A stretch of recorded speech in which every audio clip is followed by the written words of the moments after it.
Nick, it is so weird seeing you without hair.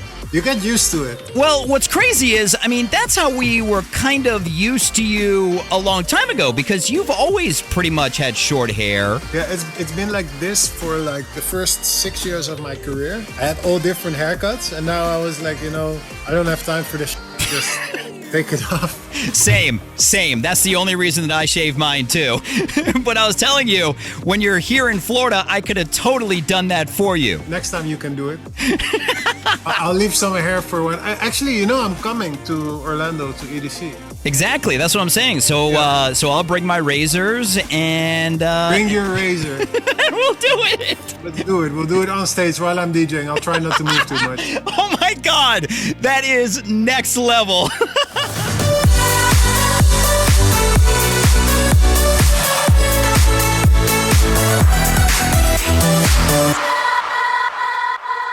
So, Afrojack, before we start talking about your brand new smash with Lucas and Steve and DubVision, I need you to do me a favor and just really quickly say hi to Vassie. Hello, Vassie. Because Hi. anytime I post our chats, she gets jealous that we're talking so much. So I figure if you say hi, that'll make her happy. Kalinechta Vassie.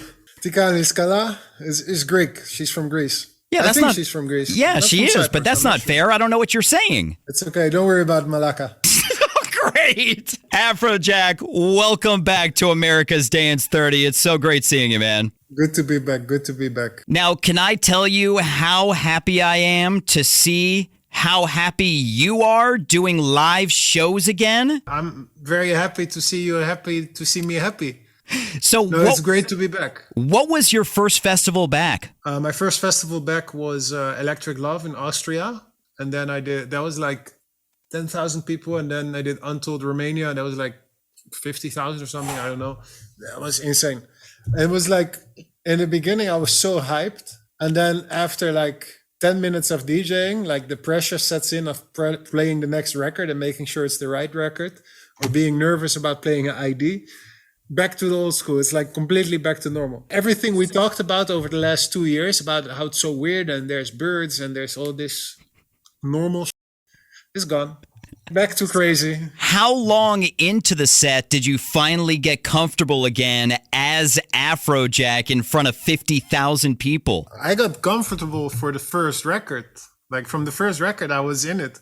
But it's like when you really start noticing the pressure, the people, the track selection, mistakes. I made a mistake. I couldn't find a record. So I just had Gasolina on loop for like 3 minutes. So it's like, whatever. I figured it out, but it's like, it's nice. It's really my life. It's like part of me. It's in my blood, DJing. Now, after a year and a half of not doing it, did you have to practice again, even though it is in your blood to DJ? No, zero. I've been very busy trying to become a successful producer as well, but DJing is really the thing that's like in my blood. Producing is lots of hard work and practice still. I think I can speak on behalf of the entire A-team when I say that I think you're doing a pretty damn good job of producing. I do my best. Thank you. Congratulations on the live shows. Congratulations on the brand new smash, Anywhere With You, with Lucas and Steve and DubVision. Before we dive deeper into the song, let's get to know Nick a little better and find out some of your favorites with Finky's favorites. Finky's favorites. Okay. Yes, sir.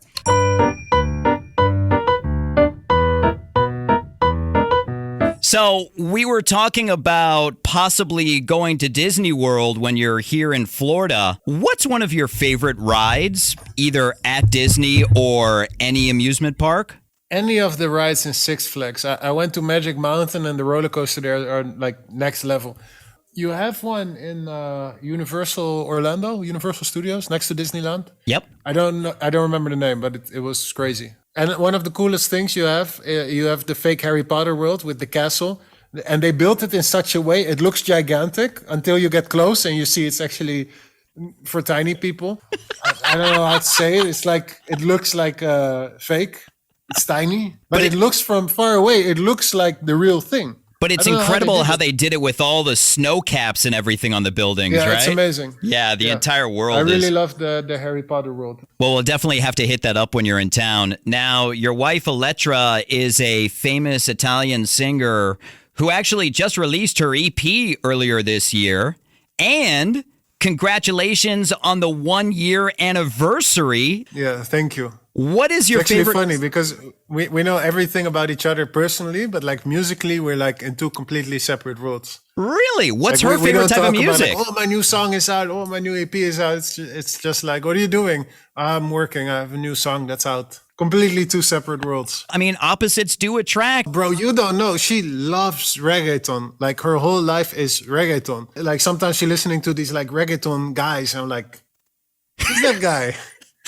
Like, oh, you don't know the singer from Brazil is crazy. And I'm like, okay, let me Google this guy real quick. No, but yeah, she doesn't know anything about DJs. I don't know anything about reggaeton artists. I totally get J Balvin, but that's like he's so big. It's like you have to know him. Now. Yeah, exactly. It was the same way when I was dating a girl and she was into like hip hop and didn't really care about dance music, whereas I live dance music. And she was huge into Harry Potter. And I wasn't, so I totally get that. My wife's in Harry Potter too. Like sometimes she makes a Harry Potter reference joke, and I'm like, "Huh?" And she looks at me like, "Well, you don't get it?" So I'm like, "No, I don't." Expelliarmus. Has she made you find out what house you're in, where you're sorted? This is like one of those Hufflepuff. I'm a Hufflepuff too. I watched the first two movies. I was forced to watch them. That's the only reason. And I know I'm Hufflepuff, which I'm fine with that. We're Hagrids. You and me, we're Hagrids. Like you spend so much time at the office that like it doesn't really make sense, but you just love it. That's Hagrid. He lives there. He lives on the school. He has a house on the school. That's Hagrid. We're Hagrids. I totally get it. When everyone went home, it's like, what that guy still doing there? Don't worry, it's Hagrid. Ah, okay. Totally get it now. That totally makes sense. Absolutely. Yeah. Now, through the pandemic, you know, we spoke kind of at the beginning of the pandemic and pretty much through it, and you shared about all the books that you've been reading. But yes. What's your favorite movie? One of my favorite movies is Great Gatsby because of the visual depiction of everything. It's really inspiring. With and Leo? Also the way they remix the music. Yeah, with Leo. Inception. Also with Leo. It's just a very inspiring movie to me. I still don't know why. And the music, of course, is insane. The Hans Zimmer soundtrack. I was on the plane here, flying from Dubai to Belgium. I was watching Tenet. I still don't get it. I love it, but I don't get it. It's like, what's going on? Don't worry about it. Okay. Looks cool. Yeah, I never saw it, but it definitely looks insane, like hard to... It looks insane, and it looks like it makes sense. So I'll figure it out one day. And I also watched Iron Man. The Iron Man's classic. And I love the Batman trilogy, like the new one is amazing. See, I never figured you for like a DC Marvel kind of guy. I'm not. I just like those movies are just really, really good movies. Like, it's like you don't have to be a Marvel fan to be a fan of the Marvel movies because the movies are ridiculously good. Right. You know, I'm not a Leonardo DiCaprio fan, but I'm a fan of most of his movies because like, or him or his manager just chooses to play only great movies. Yeah, it's not like like... the same with Afrojack, you know? I don't know how to flip this. Don't worry about it. Just listen to the song. Listen to the song. Even if you don't get it, don't worry about it. We got this. It makes sense. Like button. Exactly. Subscribe and hit the like button. Now, you've obviously worked with pretty much everybody in your career. Can you think of who the favorite person that you've worked with is? David Guetta, of course. And that's pretty much because of the history that you guys have together. Well, he's just like one of my best friends. And other people I worked with, it's funny, they're usually like from Florida. You have Pitbull, you have Enrique Iglesias.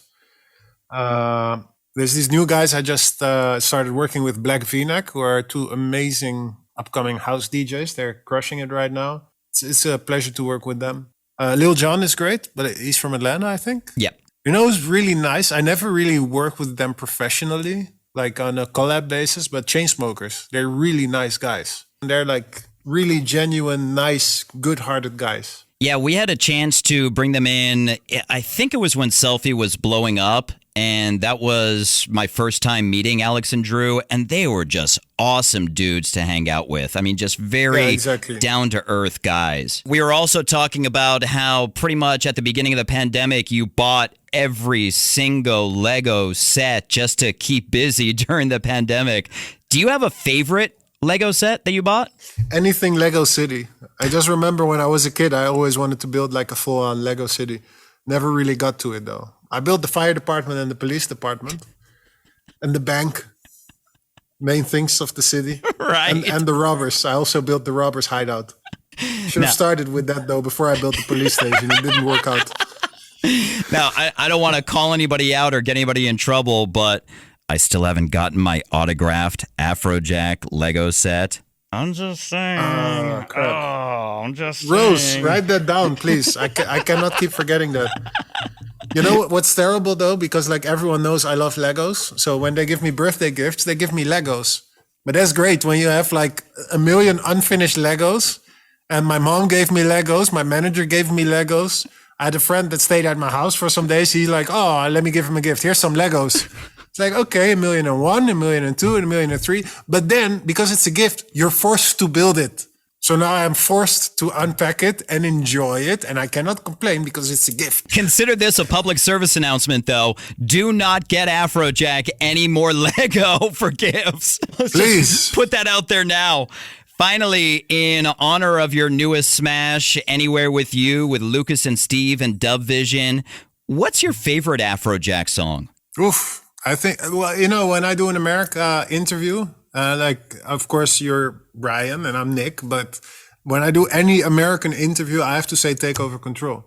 Because that was like my, hello, I'm Nick. Crossover. What up? Right? Let's go. So for me, that holds the most special memories. But put that aside, what's truly your favorite song that you've done? Always the one I'm working on next. You know, like there's never one song I'm completely happy with because there's always this I wanted to change and that I wanted to change and that could be better and this could be better. But I'm working on some songs right now that I'm really proud of, especially my new intro that I've been playing now for the last 2 shows because I only had 2 shows. I think that's really like, it's a club track, but that's really Afrojack. That's like really Afrojack. That's too Afrojack for radio. You know, you have radio Afrojack, you have Afrojack. Like, no, you know, we don't do that on radio. Right? Totally. I'm happy to be here. I appreciate it, but it's just like, you have to come to the party for that. Let's talk about the brand new smash, Anywhere With You. You know, you told me about this song a long time ago. Take us through the process of how this song was born and how it came together with you, Lucas and Steve and DubVision. Yeah, so I had the song for a while. I was working on it for a while already.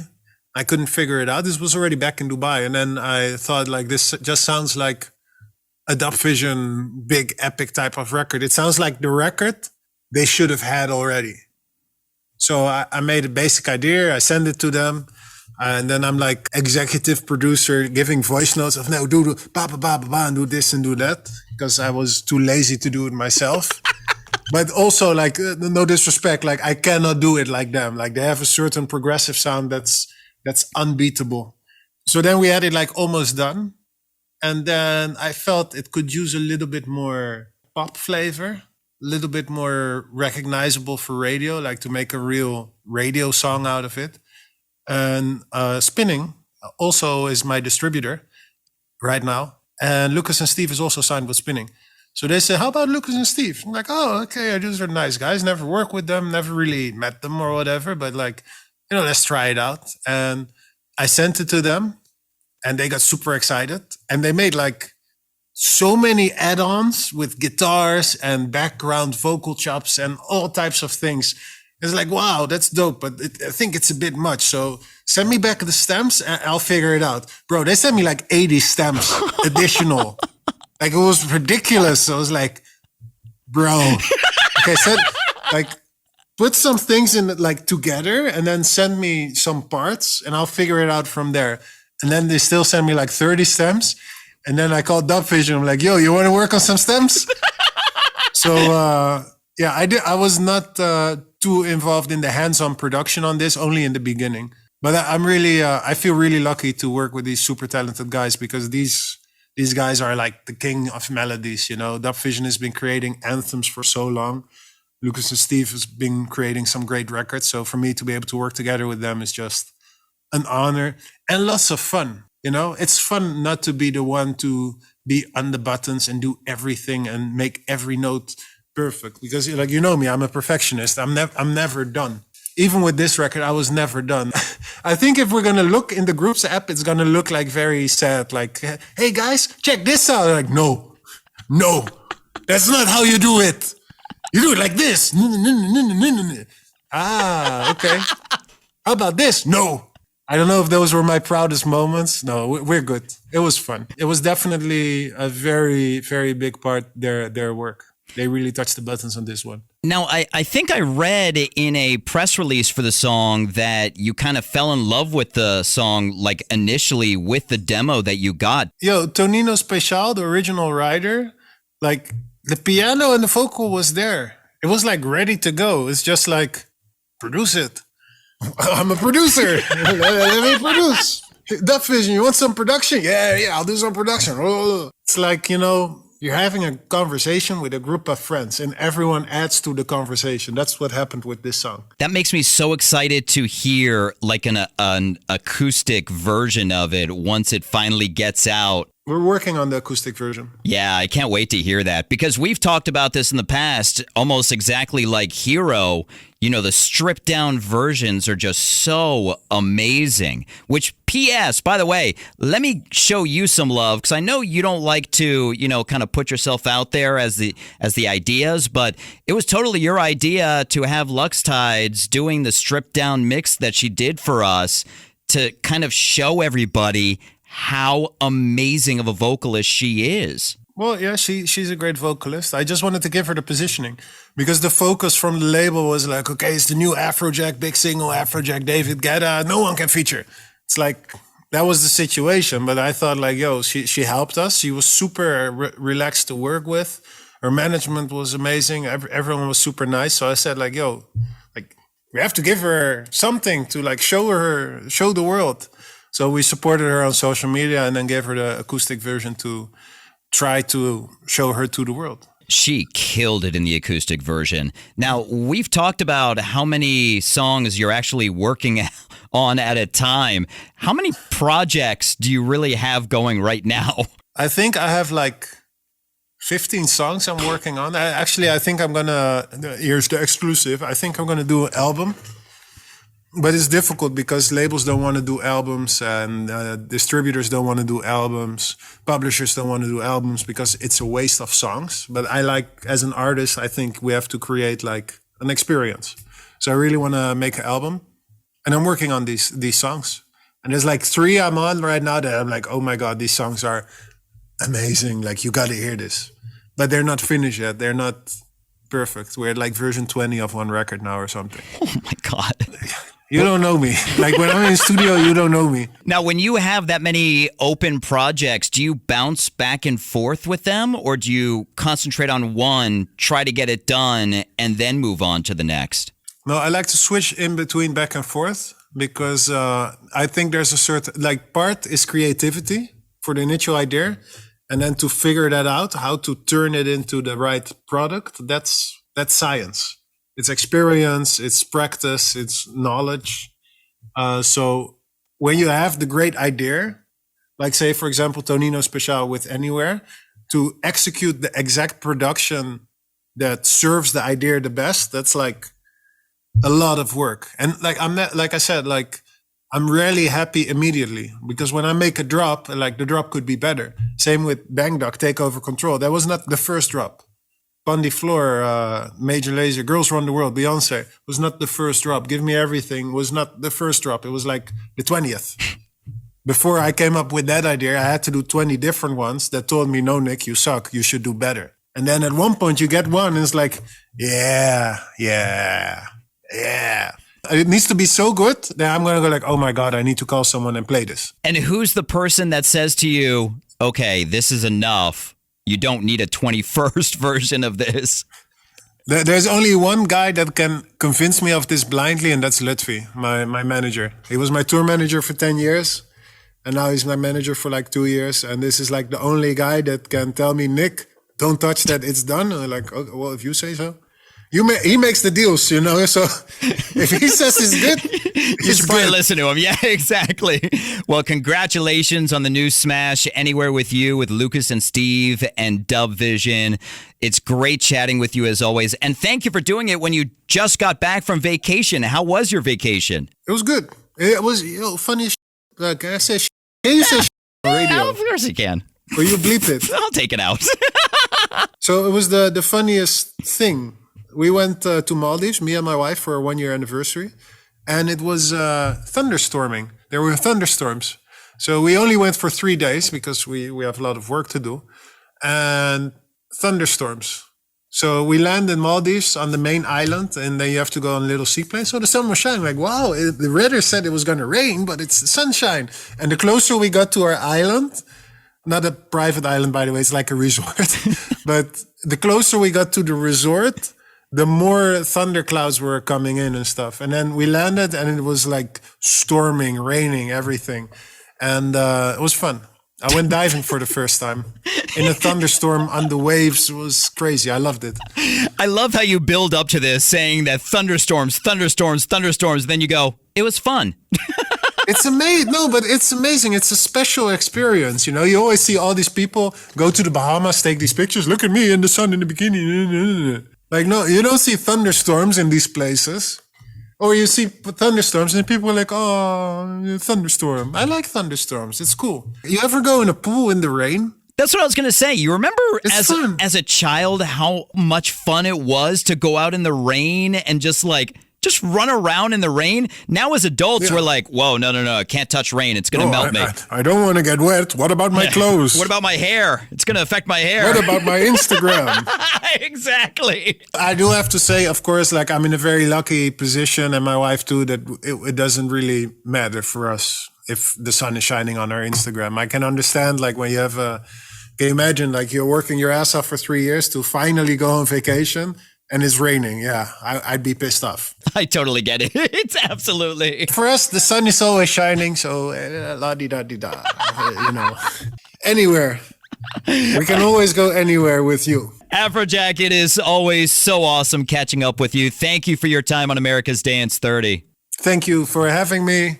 It's fun as always. If you want the uncut stuff, make sure to check out Brian's Instagram and Twitter, because that's where I say all the shit you're not supposed to hear. This is Afrojack. Thank you for having me.